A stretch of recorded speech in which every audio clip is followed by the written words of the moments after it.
Northern bobwhite quail in Georgia is certainly an iconic wildlife species and an important part of our wildlife culture and heritage.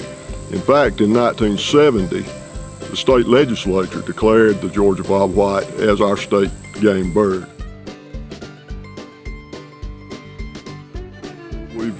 We've seen a decline in bobwhite populations, and this has been precipitated by the loss of what we call early successional habitat. So it's been landscape scale change that have driven bobwhite populations down.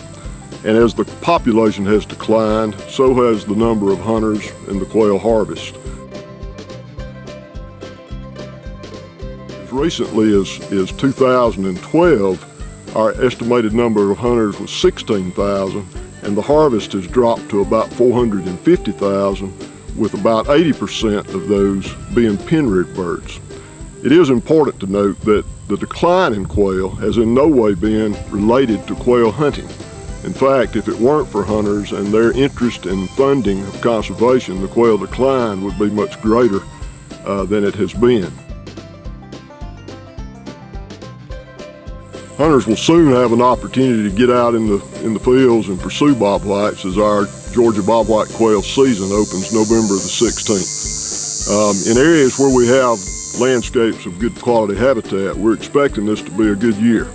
We've had ample rainfall through the spring and summer, in fact above average, and quail do better on years of average and above average rainfall. So that has resulted in an abundance of food and cover, and a strong carryover of birds from last year coupled with this good cover should mean good news for quail hunters this coming fall. It's important to note that some of these are quota areas where the hunting is by quota draw only, and those in particular are Silver Lake Wildlife Management Area, Albany Nursery Wildlife Management Area, and Dye Lane Wildlife Management Area.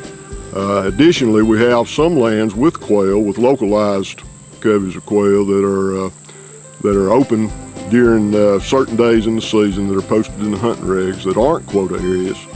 And these might include Chickasaw-Hatchie Wildlife Management Area, River Creek Wildlife Management Area, Clarks Hill, and a number of others scattered across particularly the southern half of Georgia.